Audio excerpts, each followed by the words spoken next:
भारत माता की, भारत माता की। ये जो ऊपर हैं,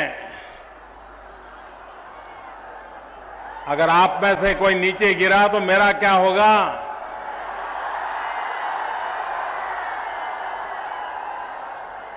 हाँ, नीचे आ जाइए, बस, शाबाश।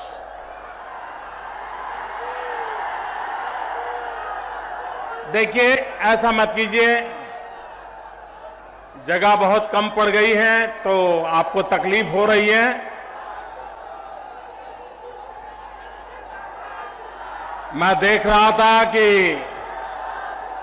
एयरपोर्ट से यहां तक पूरे रास्ते भर ऐसा ही मानव मेघ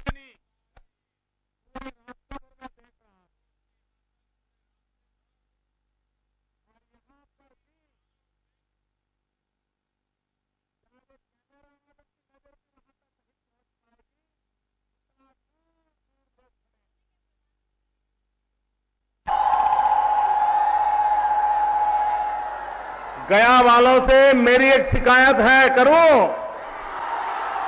शिकायत करूं? आप बुरा नहीं मानोगे ना? पक्का नहीं मानोगे? मैं गया लोकसभा के चुनाव के समय भी आया था, इसी मैदान में आया था, और करीब करीब इसी समय आया था, और चुनाव पीक पर थे तब आया था।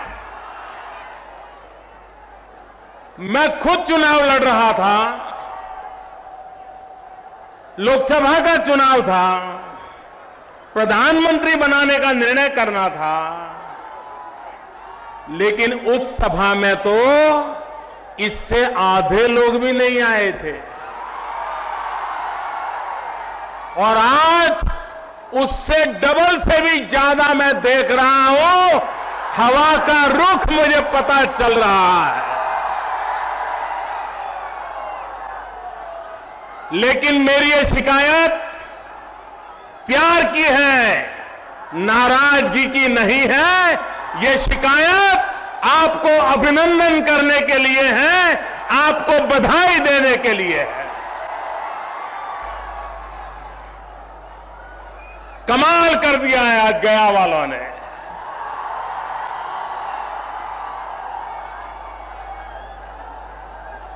ये हमारे जितन राम जी की कर्मभूमि है ना। हाँ।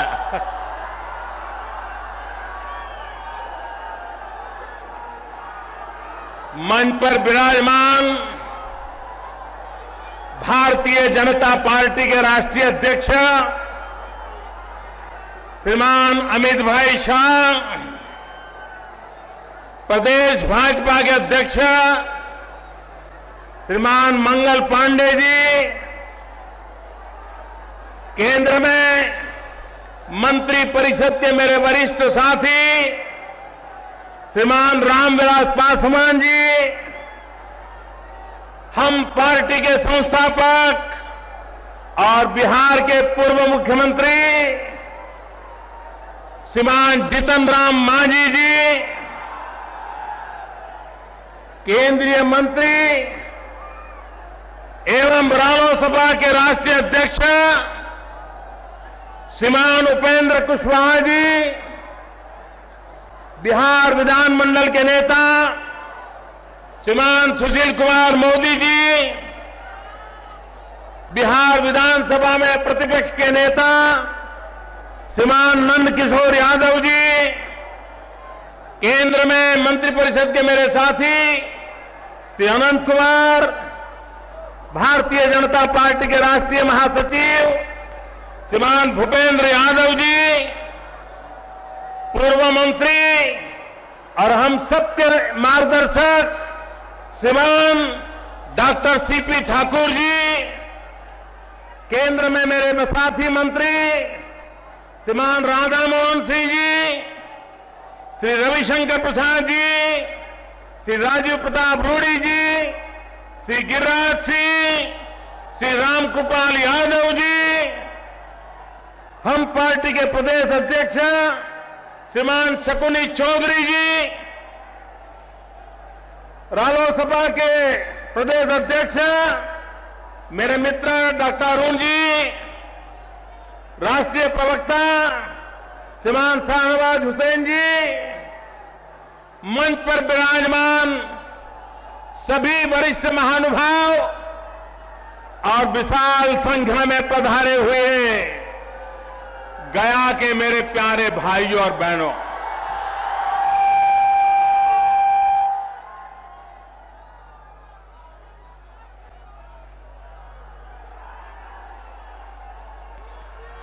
भाइयों बहनों,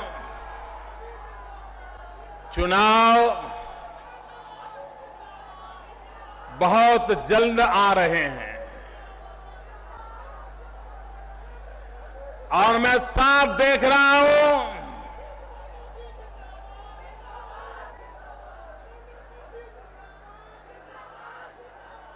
बिहार की जनता ने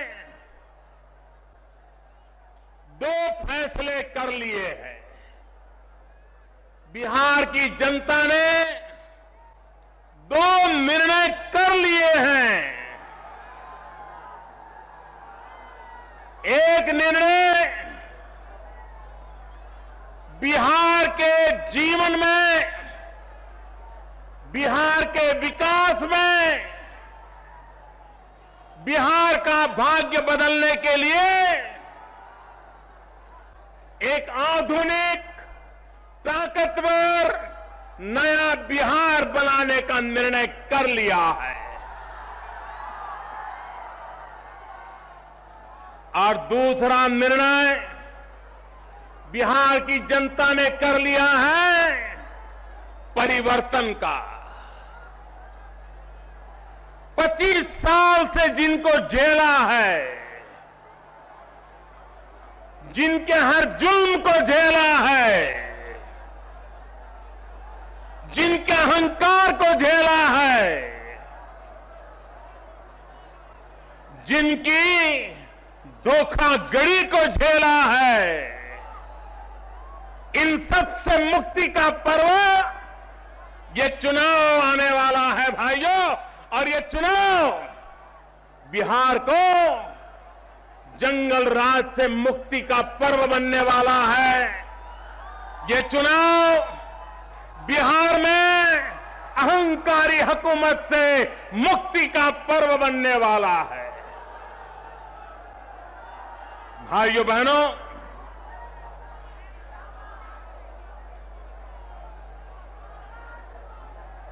पच्चीस साल हो गए इन्हीं लोगों ने बिहार पर राज किया है।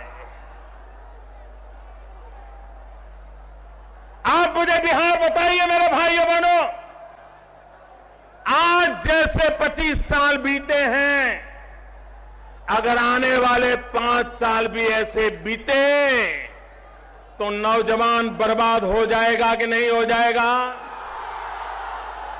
आपका भविष्य तबाह हो जाएगा।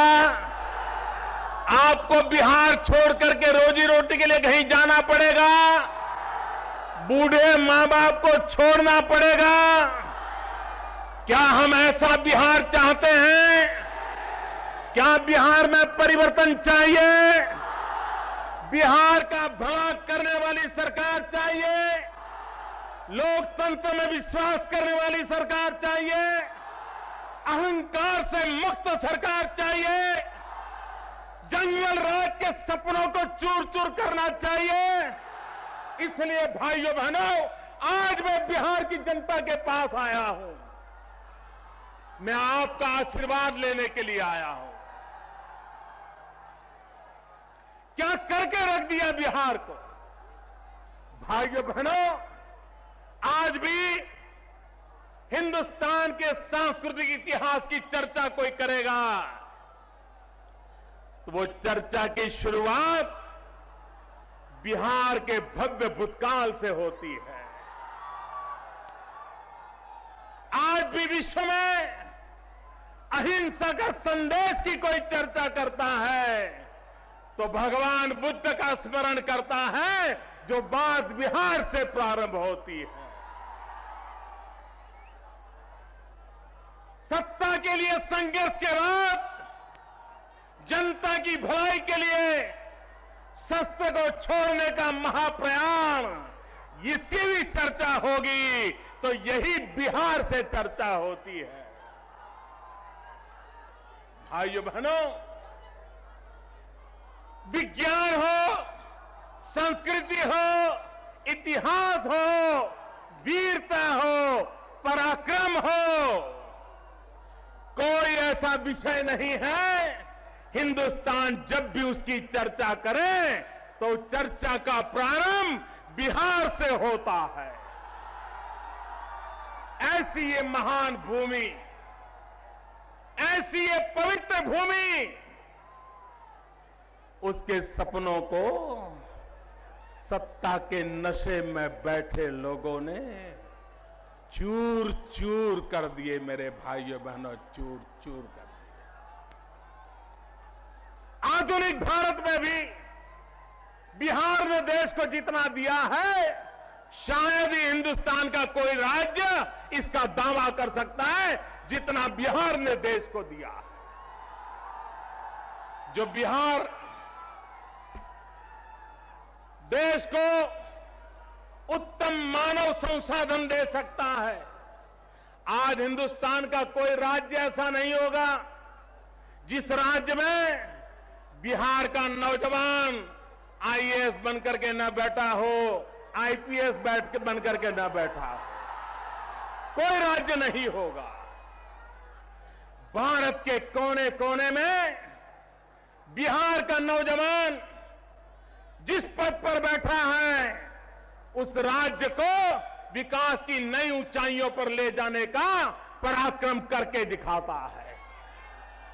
ये बिहार के नौजवानों की ताकत है, ये बिहार के लोगों की ताकत है।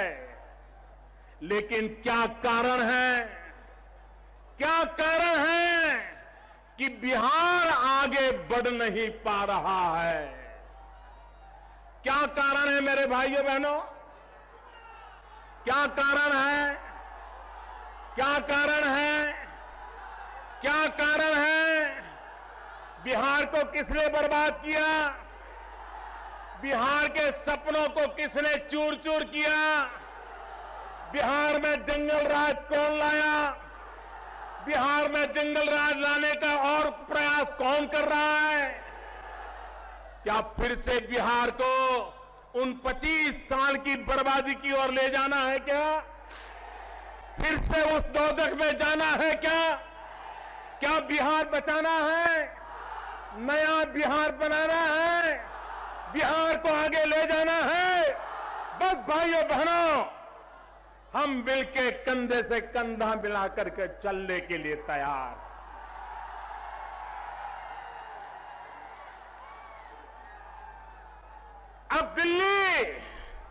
अब दिल्ली बिहार के साथ है। अब दिल्ली बिहार का भाग्य बदलने के लिए आपकी सेवा में तैनात है। और इसलिए मेरे भाइयों बहनों, आज मैं आपके पास आया हूं बिहार के जीवन को बदलने के लिए, एक अच्छी सरकार चुनने के लिए, आपको प्रार्थना करने के लिए आया।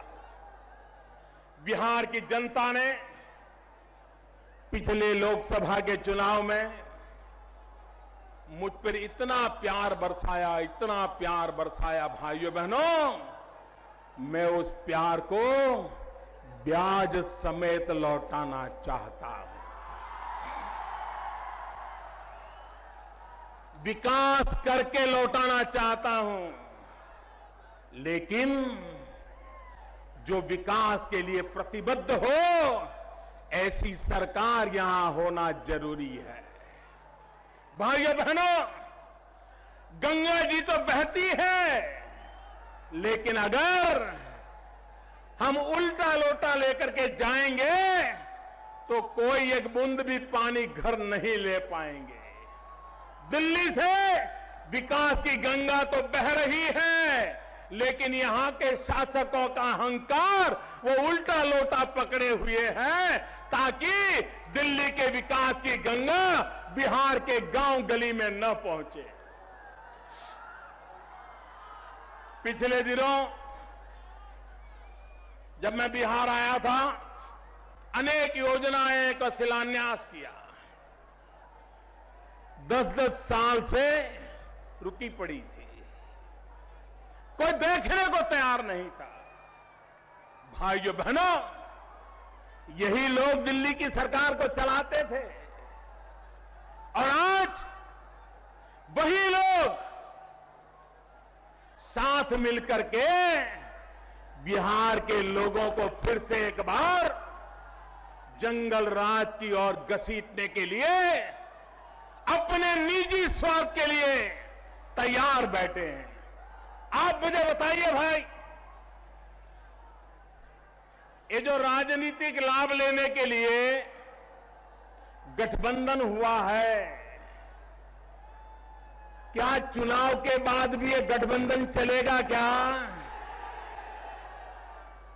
ये जो जहर अभी पिया गया है, चुनाव के बाद जहर उगलेंगे कि नहीं उगलेंगे? ये जहर पीने वाले चुनाव के बाद जब जहर उगलेंगे तो जहर किसकी थाली में जाके पड़ेगा? जनता की थाली में पड़ेगा कि नहीं पड़ेगा? जनता मरेगी कि नहीं मरेगी? जनता बर्बाद होगी कि नहीं होगी? जिन्होंने जहर पिया है उनको जहर उगलने का मौका देना चाहिए क्या? ये जहर पीने वालों की अब जरूरत है क्या? जहर पिलाने वालों की जरूरत है क्या? मुझे तो पता ही नहीं चल रहा कि ये बिहार में भुजंग प्रसाद कौन है और चंदन कुमार कौन है, मुझे तो पता ही नहीं चल रहा।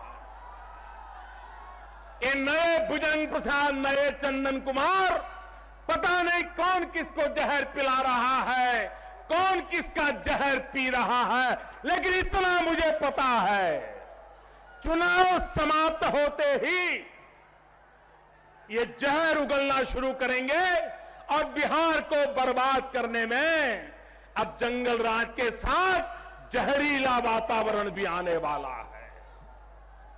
और इसलिए मेरे भाइयों बहनों, बिहार को बचाने के लिए समय की मांग है।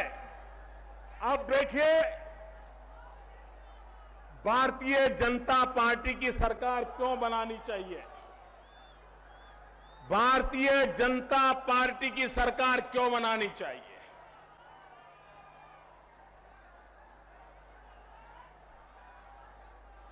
एनडीए की सरकार क्यों बनानी चाहिए? जीतन राम मांझी, रामविलास पासवान, उपेंद्र कुशवाहा, सुशील मोदी, ये सारे अनुभवी लोग, इनके नेतृत्व में बिहार में नई सरकार क्यों बनानी चाहिए? मैं अनुभव से बताता हूं, हमारे देश में कई वर्षों से ये चर्चा चली, बीमारू राज्य। बीमारू राज्य ऐसा एक शब्द प्रयोग चल पड़ा, आर्थिक विकास के पैमानों के आधार पर चल पड़ा और उस बीमारू राज्य में बिहार का भी नाम, उत्तर प्रदेश का भी नाम, मध्य प्रदेश का भी नाम, राजस्थान का भी नाम, ये बीमारू राज्य में गिने जाते थे। लेकिन जब मध्य प्रदेश की जनता ने भारतीय जनता पार्टी की सरकार बनाई, अभी तो वहां 15 साल भी सेवा करने का समय पूरा नहीं हुआ है, अभी तो 10-12 साल हुए हैं। लेकिन 10-12 साल के अंदर अंदर मध्य प्रदेश में शिवराज सिंह चौहान के नेतृत्व में भारतीय जनता पार्टी ने मध्य प्रदेश को बीमारू राज्य से बाहर निकाल दिया। भाइयों बहनों, क्या बिहार को बीमारू से बाहर निकालना है? बिहार को बीमारू से बाहर निकालना है, पक्का निकालना है। मध्य प्रदेश को निकाला भाजपा ने, बिहार को कौन निकालेगा? बिहार को कौन निकालेगा? इसलिए मेरे भाइयों बहनों, राजस्थान ये बीमारू राज्य कहा जाता था। राजस्थान बीमारू राज्य कहा जाता था। आज राजस्थान बीमारू राज्य नहीं रहा। भारतीय जनता पार्टी की सरकार बनी, वसुंधरा जी राजे के नेतृत्व में विकास की नई ऊंचाइयों को पार किया गया। आज राजस्थान बीमारू राज्य से बाहर निकल गया। क्या मेरे भाइयों बहनों, बिहार बीमारू राज्य से बाहर आ सकता है? आ सकता है, आ सकता है। क्या हम ला सकते हैं? हम ला सकते हैं। आप मदद करोगे? आप आशीर्वाद दोगे? मैं आपको वादा करता हूं, 5 साल के भीतर भीतर हम बिहार को बीमारू राज्य से बाहर निकाल देंगे। भाई, आज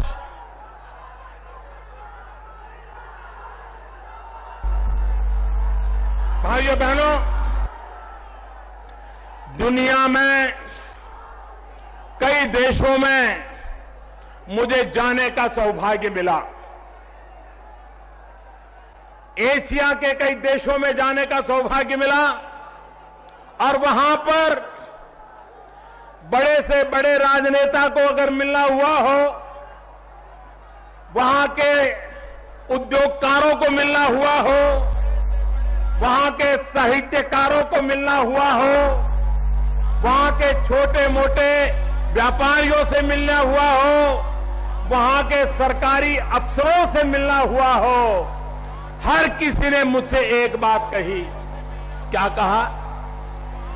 हर किसी ने कहा, जिन जिन देशों में बुद्ध धर्म का प्रभाव है, बुद्ध परंपरा का प्रभाव है, उन सभी देशों के मुखियाओं ने कहा कि एक बार तो बौद्ध गया जाने की इच्छा है।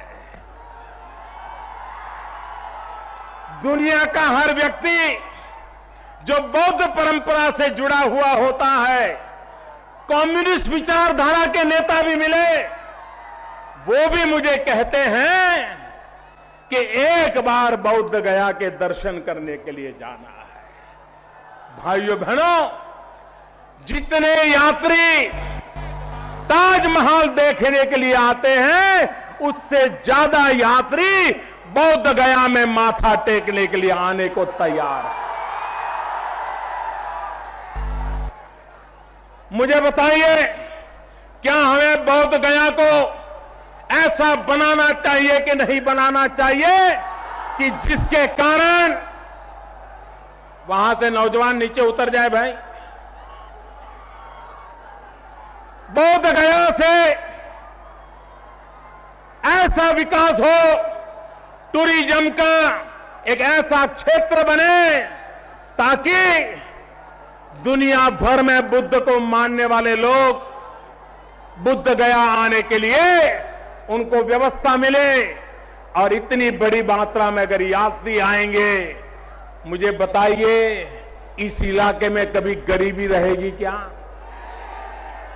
टूरिज्म एक ऐसा उद्योग है, टूरिज्म एक ऐसा क्षेत्र है जहां कम से कम पूंजी से ज्यादा लोगों को रोजगार मिलता है।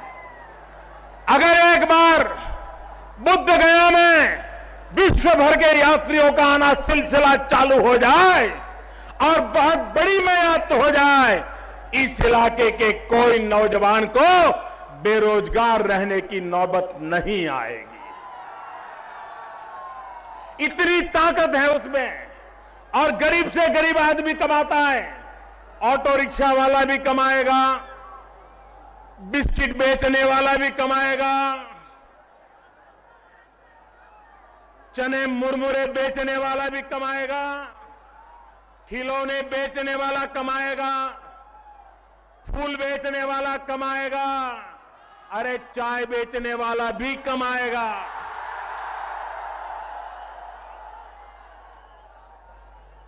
लेकिन भाइयों बहनों, इनकी राजनीति, वोट बैंक की राजनीति इतनी है कि उन्होंने बुद्ध गया का विकास करने की दिशा में कोई प्रयास नहीं किया।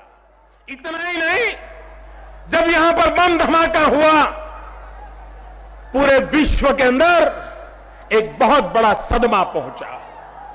विश्व भर के बुद्ध को प्रेम परंपरा को निभाने वाले सभी देशों में एक बहुत बड़ा सदमा पहुंचा। लेकिन वोट बैंक की राजनीति में डूबे हुए लोग, उनको इसकी कोई परवाह नहीं थी। उनके लिए ऐसी घटनाएं आती है और जाती है। भाइयों बहनों, मुझे ये स्थिति बदलना है। मुझे बोध गया को पूरे एशिया में लोगों का तीर्थ क्षेत्र के रूप में परिवर्तित करना है और मुझे आगे बढ़ाना है।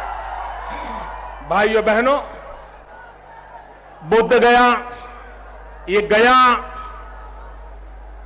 पितृ तर्पण का स्थान है।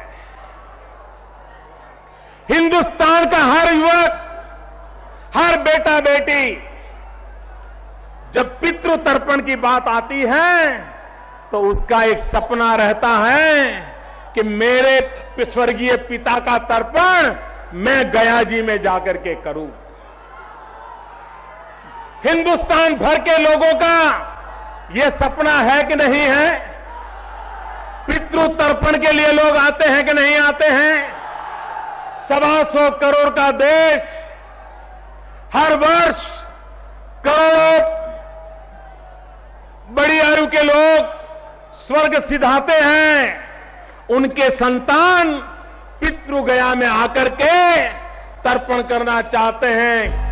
करोड़ों लोग आने के लिए तैयार बैठे हैं, लेकिन यहां के समाचार सुनते हैं और इसके लिए आते नहीं हैं। वो पितृ भी नाराज होते हैं और यहां के लोगों की रोजी रोटी को भी नुकसान होता है। मुझे बताइए मेरे भाइयों बहनों, हर हिंदुस्तानी का पितृ तर्पण का सपना ये पूरा हो, ये व्यवस्था अच्छी होनी चाहिए कि नहीं होनी चाहिए? यहां के लोगों को रोजगार मिलना चाहिए कि नहीं मिलना चाहिए? आप मुझे बताइए, विकास करने की दिशा में अगर आगे बढ़ना है भाइयों बहनों, लेकिन अगर जंगल राज पार्ट 2 ये अगर आया, फिर तो सब बर्बाद हो जाएगा। व्यक्ति जेल में जाता है, कोई व्यक्ति जेल में जाता है तो क्या सीख करके आता है भाई? कोई जेल में जाकर के आता है तो क्या सीख करके आता है? कोई अच्छी चीजें सीख करके आता है क्या? बुरी बुरी चीजें सीख करके आता है ना? जितनी बुराइयां सब लेकर के आता है कि नहीं आता है? जंगल राज पार्ट 1 में जेल का अनुभव नहीं था। जंगल राज पार्ट 2 में अब जेल का अनुभव जुड़ गया है और इसलिए बर्बादी की संभावना ज्यादा बढ़ गई है। और इसलिए मैंने पिछली बार जब आया तब मैंने कहा था, आरजेडी का सीधा सीधा मतलब है रोजाना जंगल राज का डर। आरजेडी का सीधा सीधा मतलब है रोजाना जंगल राज का डर। और जो लोग अब उनके साथ जुड़ गए हैं, आपने देखा होगा अभी पटना में सवेरे सवेरे भारतीय जनता पार्टी के कार्यकर्ता को गोलियों से भून दिया गया, मौत के घाट उतार दिया गया। पटना में हुआ, इनके नाक के नीचे हुआ। भाइयों बहनों, ये जंगल राज की शुरुआत में है कि नहीं है? ये जंगल राज की शुरुआत है कि नहीं है? और इसके कारण ये जो जंगल राज पार्ट 2 आ रहा है, जंगल राज प्लस जेल का अनुभव जुड़ रहा है, जंगल राज प्लस जहर उगलने का अवसर खड़ा किया जा रहा है, उस समय मेरे भाइयों बहनों, एक तरफ रोजाना जंगल राज का डर और दूसरी तरफ जनता का दमन और उत्पीड़न, जनता का दमन और उत्पीड़न। जेडीयू, जनता जे, दमन डी, उत्पीड़न यू। ये जेडीयू, ये जनता का दमन और उत्पीड़न, और वो आरजेडी रोजाना जंगल राज का डर। आप मुझे बताइए, बिहार को ऐसे लोगों के हाथ में सौंपा जा सकता है? 25 साल जिन्होंने बर्बाद किया, उनको मौका दिया जा सकता है? भाइयों बहनों, आपको हैरानी होगी, पूरे हिंदुस्तान में ये लालटेन वालों ने आपको अंधेरे में रखा है, अंधेरे में। बिजली आती है भाई, बिजली आती है, बिजली मिलती है। परीक्षा का समय हो, पढ़ना है तो बिजली मिलती है क्या? बिजली मिलती है क्या? अंधेरे में गुजारा करना पड़ता है। मिट्टी के तेल पे भी गुजारा करना पड़ता है। पिछले चुनाव में यहां के नेता ने आपको वादा किया था बिजली देंगे। जरा जोर से बताइए, बिजली देने का वादा किया था। बिजली नहीं मिलेगी तो वोट नहीं मांगूंगा, ऐसा कहा था। बिजली मिली, बिजली मिली, धोखा किया, धोखा किया, फिर से वोट मांगने आए, दूसरा धोखा किया। ये बार बार धोखा हो रहा है। आप सांझे में आ जाएंगे क्या? आप इनके झांसे में आ जाएंगे क्या? भाइयों बहनों, जिन्होंने वादा किया था, आज हिंदुस्तान में प्रति व्यक्ति कम से कम बिजली की खपत कहीं पर है तो वो मेरे दुर्भाग्यशाली, मेरे प्यारे बिहार के भाई बहन हैं। उनके भाग्य को इन्होंने अंधकारमय बना दिया है। हिंदुस्तान में औसत प्रति व्यक्ति करीब करीब 1000 किलोवाट बिजली की खपत है, जबकि बिहार में 150 किलोवाट भी नहीं है। भाइयों, कहां 1000 और कहां 150? छठवां हिस्सा है आपका, छठवां हिस्सा।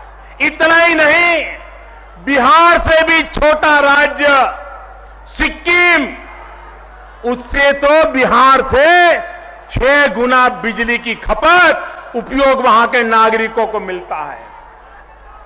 अरे बिहार से निकला हुआ झारखंड आप ही के यहां से गया, 10 साल के अंदर अंदर झारखंड की स्थिति ये बन गई कि बिहार से झारखंड का नागरिक 5 गुना ज्यादा बिजली का उपयोग करता है। ये आपको अंधेरे में रखने वाले पाप किसने किया है? अंधेरे में रखने का पाप किसने किया है? 25 साल की 2 सरकारों ने किया है कि नहीं किया है?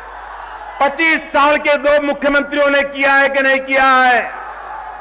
और इसलिए मेरे भाइयों बहनों, जिन्होंने आपको बर्बाद किया है, उनको दोबारा बहार नहीं दिया जा सकता है।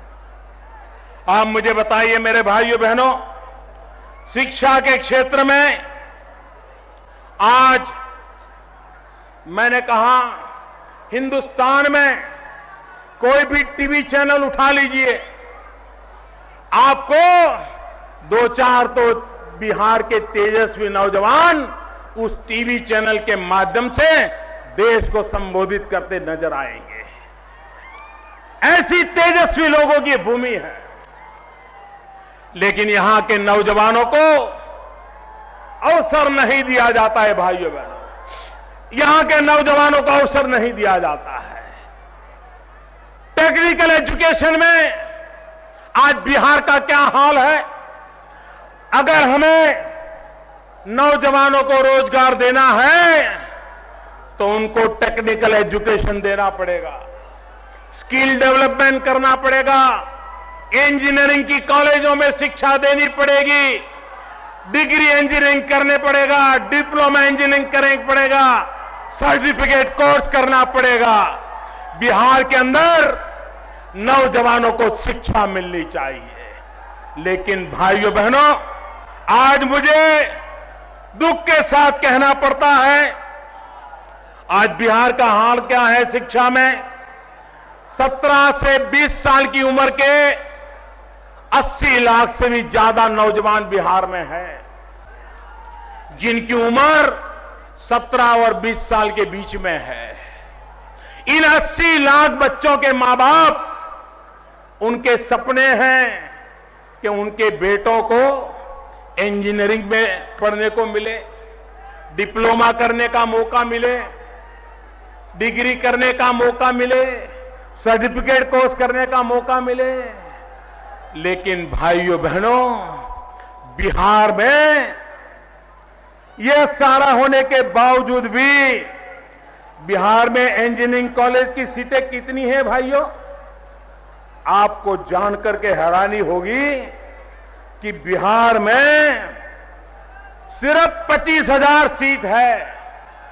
25,000, 80 लाख नौजवान पढ़ना चाहते हैं। उसमें से 5 लाख 10 लाख तो इंजीनियरिंग में जाना चाहते होंगे, नहीं जाते होंगे। सिर्फ 25,000 सीट है और ये जिम्मेवारी बिहार सरकार की है। 25 साल हो गए, सिर्फ 25,000 सीट, इतना बड़ा बिहार। दूसरी तरफ देखिए, हिंदुस्तान के और राज्यों की मैं बात बताना चाहता हूं जो बिहार से बहुत छोटे हैं। हिमाचल प्रदेश आपके पटना में जितनी जनसंख्या है, पूरे हिमाचल प्रदेश की जनसंख्या उतनी ही है। लेकिन हिमाचल प्रदेश में इंजीनियरिंग में पढ़ने के लिए सीटों की संख्या है 24,000। कितनी? और इतने बड़े बिहार में कितनी है? 25,000। इतने छोटे हिमाचल में 24,000, इतने बड़े बिहार में 25,000। क्या होगा यहां के नौजवानों का? भाइयों बहनों, उड़ीसा हमारे बगल में है, पिछड़ा राज्य माना गया, लेकिन उस उड़ीसा में इंजीनियरिंग के विद्यार्थियों के सीटें कितनी हैं? आप कल्पना नहीं कर सकोगे। उड़ीसा जैसा बिहार से भी छोटा प्रदेश, वहां इंजीनियरिंग पढ़ने के लिए विद्यार्थियों के लिए सीटें हैं 1,13,000 से ज्यादा। 1,13,000 से ज्यादा। कितनी? जरा बोलिए कितनी? उड़ीसा में कितनी? और बिहार में कितनी? बिहार में कितनी? कौन जिम्मेवार? कौन जिम्मेवार? भाइयों बहनों, पंजाब बहुत ही छोटा राज्य है, बहुत ही छोटा राज्य है। पंजाब में सीटें हैं 1,04,000। कितनी? और बिहार में कितनी? पंजाब बिहार से 1/4 भी नहीं है। वहां 1,00,000 सीटें हैं, बिहार में 25,000 है। कौन जिम्मेवार है भाइयों? कौन जिम्मेवार है? जंगल राज जिम्मेवार है कि नहीं है? जंगल राज जिम्मेवार है कि नहीं है? ये दोबारा जंगल राज लाना है? भाइयों बहनों, उत्तराखंड बहुत छोटा राज्य है। पटना की जितनी जनसंख्या है, उत्तराखंड की उससे ज्यादा नहीं है। पटना से भी कम संख्या। उसके बावजूद भी उत्तराखंड में इंजीनियरिंग पढ़ने की सीटों की संख्या है 40,000 से ज्यादा। कितनी? जरा मुझे जवाब दीजिए, कितनी? कितनी? और इतने बड़े बिहार में कितनी? इतने बड़े बिहार में कितनी? मुझे बताइए, बिहार के नौजवानों के साथ अन्याय है कि नहीं है? बिहार के नौजवानों का भाग्य बर्बाद किया जा रहा है कि नहीं किया जा रहा? क्या बिहार के नौजवानों को इंजीनियरिंग में पढ़ने का हक होना चाहिए कि नहीं होना चाहिए? उनको यह सुविधा मिलनी चाहिए कि नहीं मिलनी चाहिए? जिन्होंने सुविधा नहीं दी है उनको जाना चाहिए कि नहीं जाना चाहिए? उनको भगाना चाहिए कि नहीं भगाना चाहिए? और इसलिए मैं आज कहने आया हूं मेरे भाइयों बहनों, इसलिए मैं आज कहने आया हूं, बिहार के नौजवानों का भाग्य बदलना है तो शिक्षा में बदलाव लाने की जरूरत है। और शिक्षा में बदलाव एनडीए की सरकार ला सकती है, भारतीय जनता पार्टी की सरकार ला सकती है, बिहार का भाग्य बदल सकती है। और भाइयों बहनों, हर वर्ष बिहार में से जिनके मां बाप के पास कुछ पैसे हैं, वे अपने बच्चों को पढ़ाने के लिए बिहार से बाहर भेजते हैं।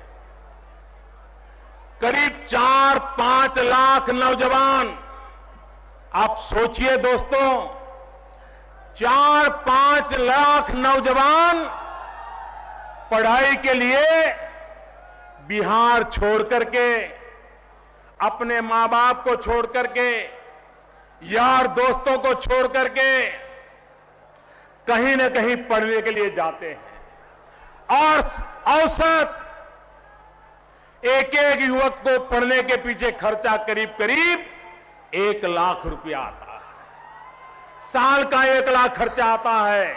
मुझे बताइए, 4 लाख लोग बिहार से बाहर जाएं, हर वर्ष 1 लाख रुपया साथ साथ चला जाए तो बिहार का 4,000 करोड़ का नुकसान होता है कि नहीं होता है?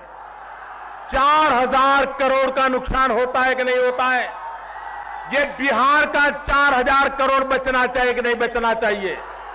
अगर बिहार का 4,000 करोड़ बचाना है तो बिहार के नौजवान को यहां पढ़ने के लिए सुविधा मिलनी चाहिए। और ये बिहार सरकार भारतीय जनता पार्टी की बनाई है, एनडीए की बनाई है, हम बना के रहेंगे मेरे भाइयों।